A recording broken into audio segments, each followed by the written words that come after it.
I've been bullet journaling for several years now. It started off in 2018 when I really did not need to actually bullet journal, since I really wasn't actually doing anything. I didn't have appointments that I needed to jot down. But I just liked the idea and the aesthetic of it, obviously. So you can see, like in my first one, I did a lot of collaging. I took a lot of images of Pinterest and kind of just treated it more as a collage project rather than, planning. Unsurprisingly, I dropped off bullet journaling and, didn't use it until I actually needed it to take notes of my schedule and, what I had to do when I was in university. My pages weren't pretty at that time because I simply did not have the time to actually make them pretty, but I still experimented with layouts and figured out how I best liked to do things. By the end of uni, bullet journaling was very much integrated into my life, so I carried it on, and that was when I had more time to make the spreads look prettier and nicer. It really helped that around that time I started 2 businesses that revolved around sticker making and journaling. So I really enjoyed creating new themes and being creative without necessarily needing to actually draw anything. The thing is, though, I'm kind of just tired now. Maybe it's seasonal depression, I'm not sure, but I have not been enjoying it lately. It's mostly all the stamping of the days of the week and everything like that mostly gets to me. I thought that maybe it was time to stop the bujoing and just kind of get a regular diary for 2026, which I never really thought I would do. Honestly, I don't know why, but yeah, I started getting into YouTube videos about the best diaries that were out there. And I kind of got into the Hobonichi a little bit, like everybody else, but I have very specific needs for my journals, hence why it's always just been bullet journals, because I can do whatever I want, I can make whatever pages I need, and none of the diaries that I was finding were really hitting the mark. So very late into December of 2025, I thought, what if I just made my own? Now, I didn't quite understand the severity of that question until much later, but the idea stuck. Seeing as I couldn't find any ready-made diaries, I began designing my perfect diary, and here it is. So in this video, I'll show you through the diary first, and then afterwards I will kind of tell you how I made it in case you're interested in making your own diary, or you just want some ideas.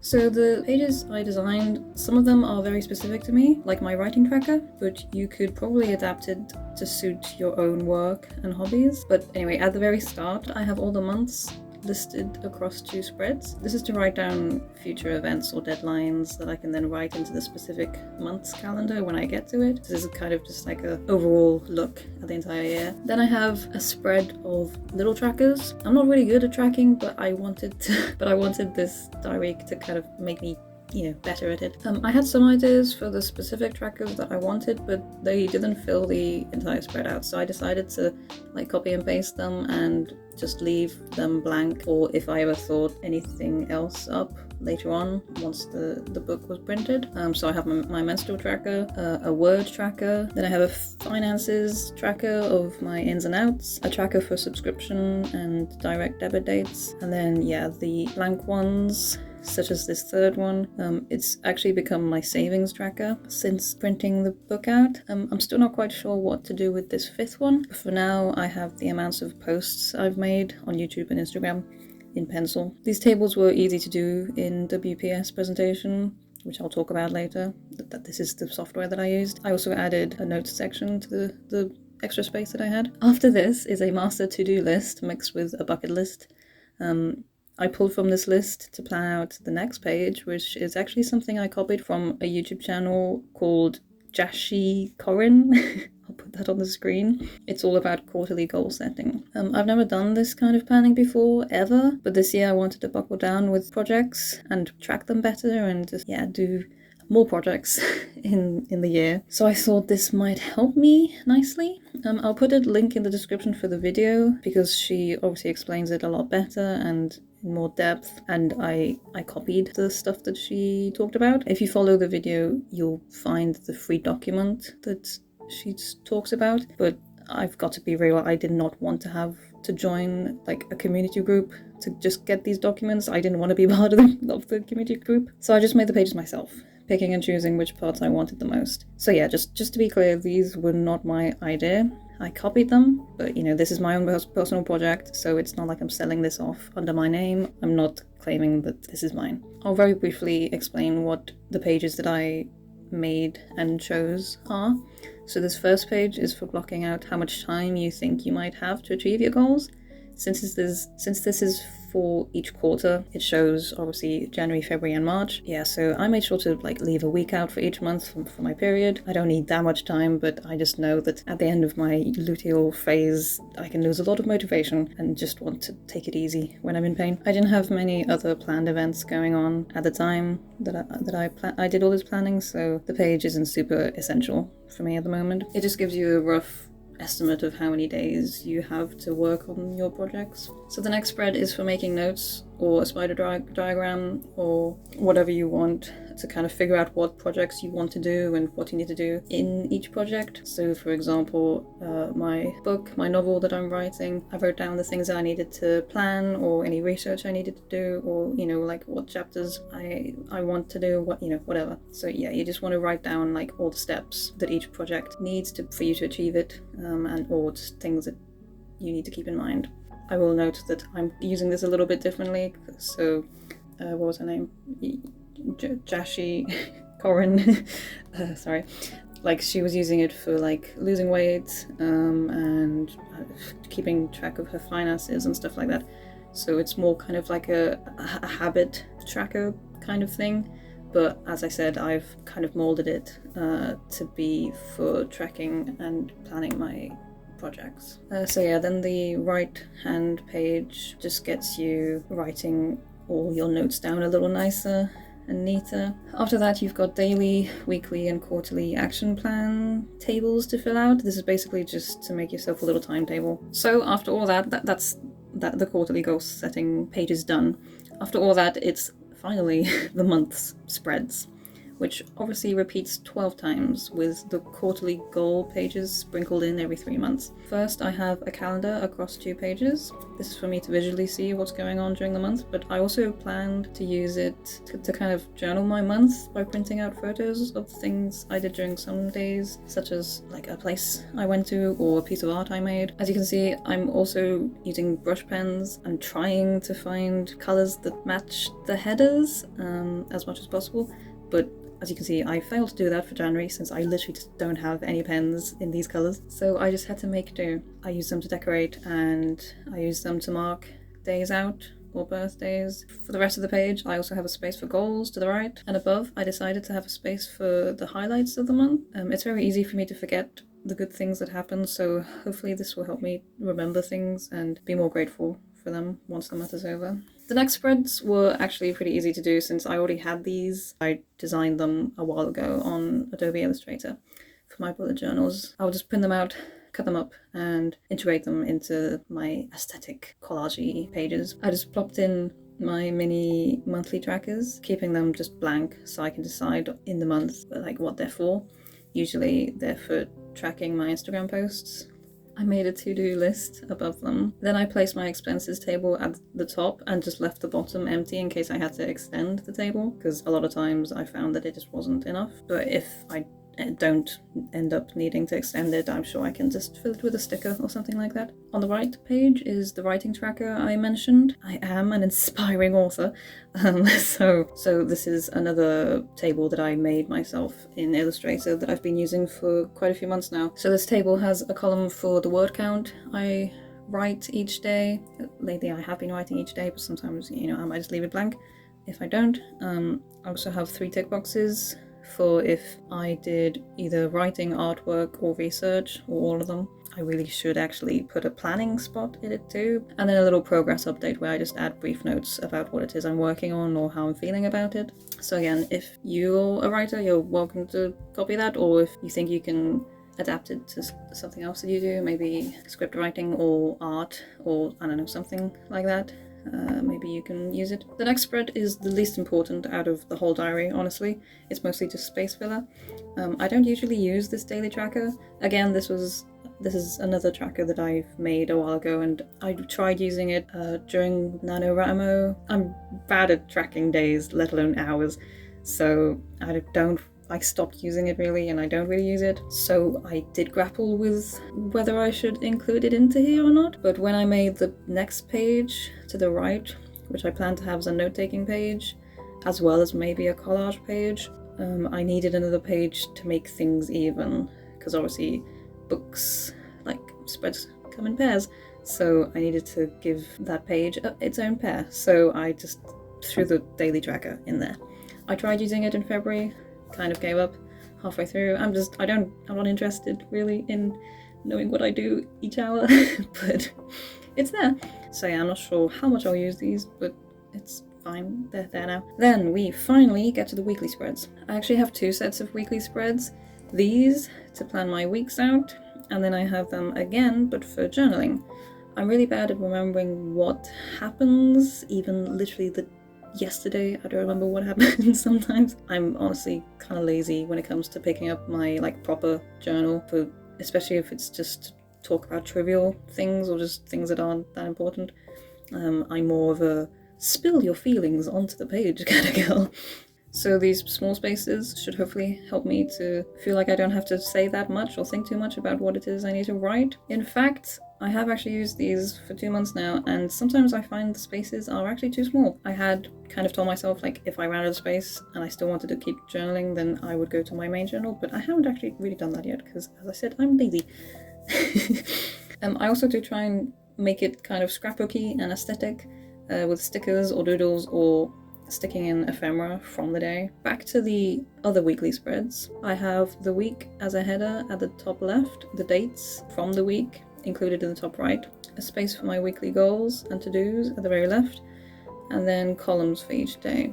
Again, I try to make them look interesting by using my brush pens and stickers and stuff to add doodles and just make it a bit more interesting. As you can see, if I've gone out for the day or whatever, I'll kind of treat it like my calendars and kind of write in big fonts and just make it a bit more interesting. I'm doing this because I want there to be a reason for me to look back through these, because sometimes when I was doing my bullet journals, I would kind of wonder, am I kind of wasting my collaging materials by doing this? Because I don't have that much of a reason to look back, because it was literally just my to-do lists for each day, and it wasn't really a journal. So I kind of, even though it was fun at the time and it doesn't really have to have a purpose, I wanted this to have a bit more of a purpose and be more journally, so I could go back to it and actually see, oh yeah, I was doing this that day, and yeah, we went to this place that weekend, and yeah, I can see all the pictures and stuff and just make it interesting to look through. So then after all that, it obviously starts all over again for the next month and keeps going for 12 months. At the very end of the book, I added just some blank pages for notes or pen tests or whatever. So yeah, that's the entire thing. If that's all you're interested in, then you're welcome to leave. Now I'm just gonna briefly talk about how I made it. But obviously this is not a step-by-step process. So yeah, this is how I made it. So the first thing I had to decide was what software I was going to design everything on. I chose PowerPoint, which really was not my best idea. It's not even Microsoft PowerPoint either, it's WPS presentation. So, my thought process was that I no longer had Illustrator or InDesign because I had to stop my subscription because that thing was expensive. I did still have Photoshop, but I could imagine all the documents I'd be drowning in due to all the pages that this thing would have. There's a lot that goes into keeping track of a month, and there's 12 months. It's going to be a big book. I know you can have multiple canvases on Photoshop, but I'm not really accustomed to that yet. I haven't really been using it that much, so I didn't see myself having a very good time. And so WPS presentation it was. Yes, maybe I could have tried to look for a free software that was like InDesign, but I did not. I was in a rush, okay? This was a week before the end of 2025, so my decision making was not at its best. At least with presentation, I could have lots of pages and be able to go through them easily. I could make shapes very easily compared to Photoshop, especially with making things like tables, because I know you can't do that in Photoshop, and I knew that tables would probably be the best and easiest way to make calendars and everything else. Obviously, there was still a lot of problems with this. My biggest mistake really was not setting up the margins or setting up the pages in general for myself to begin with. I kind of just jumped in and just started designing them without doing that first. Obviously, it's also because doing stuff like that isn't the easiest in this kind of software. In hindsight, I really should have gone to the master slide settings and used the square shape tools or something like that to make a bleed and a margin area for myself. To be quite honest, I had thought that the printer I chose would format my pages, or at least come back and tell me that my stuff wasn't formatted right, and to do it again, like they told me the first time I printed with them, but clearly not. More about that later. So with designing, I knew I wanted to keep the layouts simple so that I could decorate and collage on them with whatever theme I wanted once I actually got to them, but I still wanted to add a bit of personality to some aspects. Firstly, I decided to handwrite the date numbers. Please do not at me at how long it took me to get the 22 right, okay? Please. I then made headers for the months using the Aina01 font that I usually use for my Instagram posts and stuff on Procreate, but to keep to the handwritten theme, I drew over them with the 6B pencil, also in Procreate. Then I did the very stereotypical design, yes, of writing the header a second time in cursive. I like how it looks, alright? I also decided to pull my colours for the headers from the calendar card set I designed a few years ago, using the drawings I made during Drawtober. I usually use the cards that I don't sell for my bullet journals, like for the title page, but I wasn't sure if I'd end up actually using them in this diary since I already have a bigger calendar. By the way, if you like the look of them, you can buy them. Please buy them.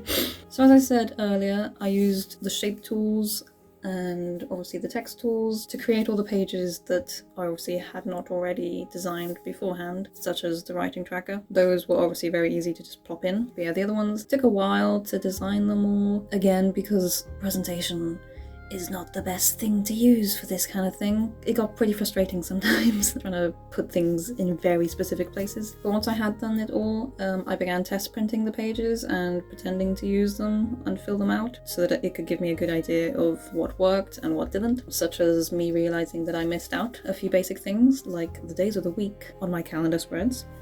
So I went back and added those to the document. I also realized little things like separating the journaling sections with lines would make things look much cleaner. I also added lines to the goal setting page as well. I then also decided I didn't want the handwritten dates anymore.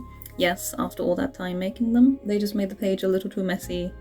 I did consider just leaving them out entirely to make things easier for me when duplicating these pages, because I knew it was going to take a long time to put each individual date into 12 versions of this, but I ultimately knew that my handwriting would be an eyesore when it came to actually adding them in manually, so I decided to just slog through the task of adding the dates to every single month. Not just once, but twice, for both types of weekly spreads as well. It's fine, I'm fine. So this was what my pages looked like in the end.